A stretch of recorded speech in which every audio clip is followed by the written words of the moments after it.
So this is mainly why these kinds of discourses are based around the idea of freedom. So the liberals in the 19th century, found on the ideas of Adam Smith, was the idea of freedom, that you can spend your own money, that you're not subject to taxation, you don't have to give anything up. It's about you making your way in the world unimpeded from the state. Whereas liberal today, it tends to be associated with the left wing, and tends to be associated with the freedom of equality, and that you cannot truly be free unless you start at the same platform, from the same foundation as everybody else. Otherwise, you can never really truly achieve freedom. So they all depend on your definition of freedom. And again, this idea of freedom, your definition of freedom, is political. It's an ideology.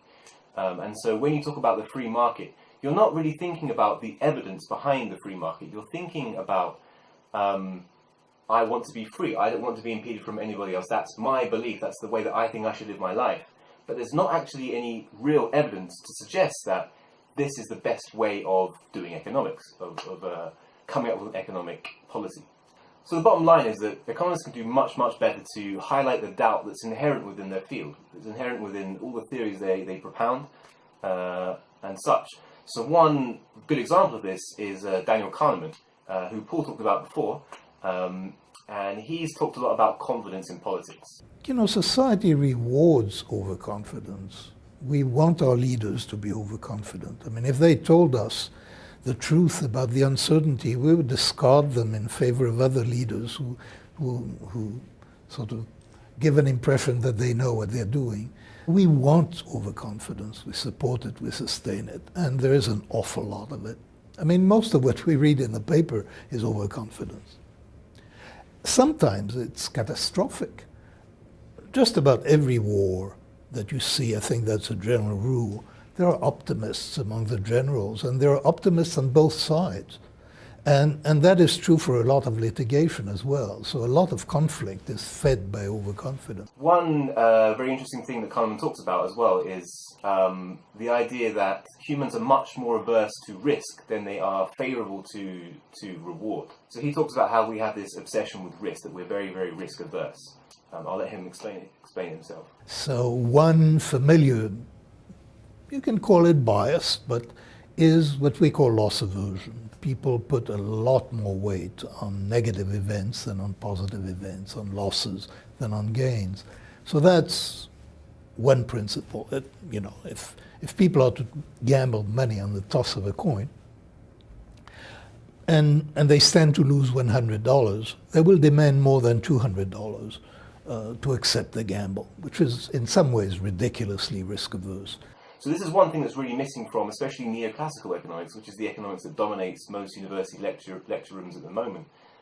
There's this absence of human psychology, of thinking about how people's minds work within an economy and how they interact with each other within an economy. So really the bottom line, I think, of this, so there's two real messages. The first message is that these narratives, these false narratives that aren't really based on anything, can spread very, very easily. And this goes for everybody. In terms of the referendum, we know was done absolutely horrifically. And there was a lot of people who were very, very uninformed. That goes for me as well. That goes for pretty much everyone, I think, who was involved in, who had a vote in the referendum.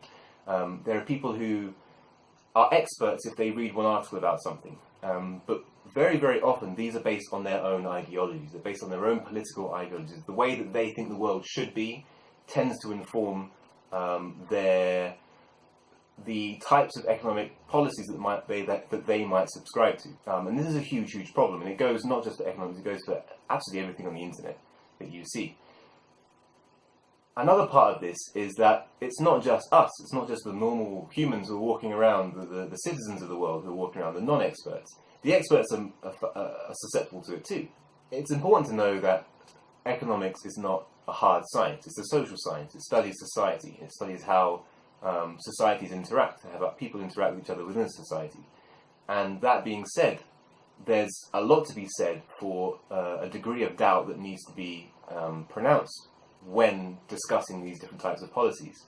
And that goes at the bottom level for us and at the top level for them as well. Ultimately, what we need to do, I think, as a society is to educate ourselves. You can learn anything on the internet now. The internet is full. Khan Academy has courses on micro, macroeconomics. There's loads out there. And I don't think really you can, with any confidence or with any with any sense of morality, spread some ideas around that you don't really fully understand. And unfortunately, that means that most of the things that we spread around, we don't understand, and therefore it's irresponsible.